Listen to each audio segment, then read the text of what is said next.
Дорогие нерюнгринцы, мне сегодня хочется обратиться к вам с такими мыслями. Сегодня нужно иметь нам мужество для того, чтобы отречься от того ложного, ошибочного, что было в нашей жизни. Для этого нужен разум.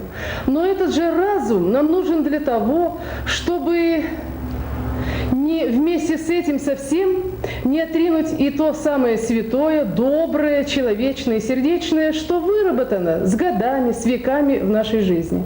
В этом плане мне бы хотелось сказать именно о субботнике.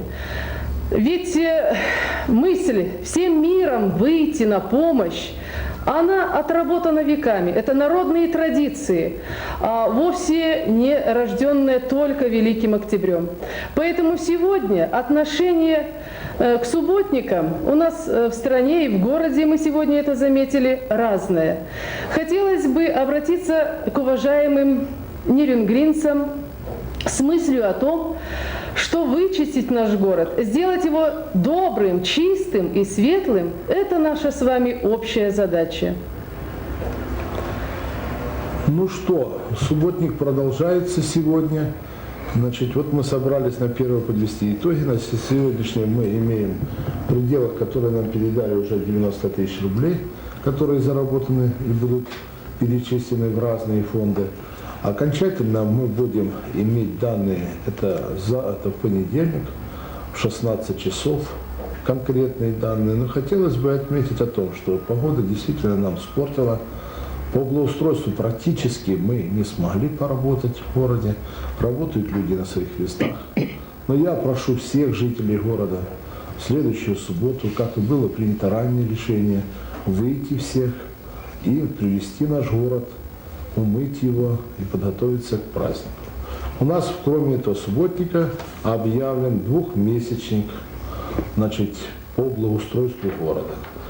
И вот за эти 2 месяца хотелось бы, чтобы мы много лет не занимались, до того не приводили дороги до настоящего порядка, не приводили все, чтобы за это время мы привели так, чтобы в дальнейшем сами себя мы в городе не ругали, что вот дороги у нас плохие. Вот у меня просьба ко всем жителям, ко всем организациям города выйти, значит, в следующую субботу, 1 мая, и тогда продолжить двухмесячник по благоустройству. Да. Ну что можно добавить? Во-первых, коллективы 48 организаций и предприятий с должным вниманием отнеслись к проведению субботника. Общая сумма перечисления денежных средств, заработанных на субботнике, предварительно составила около 90 тысяч рублей. Из них 16 тысяч будет перечислено на здравоохранение, 33 тысячи в фонд милосердия, 11 400 рублей в спортобщество «Богатырь» и 5 тысяч рублей в возрождение Якутской САКА СССР. А такие организации, как Нерюнгринский угольный разрез и УПТС, заработанные свои средства решили перечислить в фонд помощи бастующих шахтеров Кузбасса.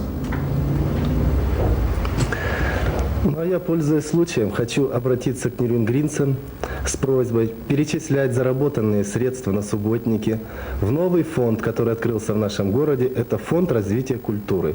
72050, расчетный счет в коммерческом банке города Нерюнгри.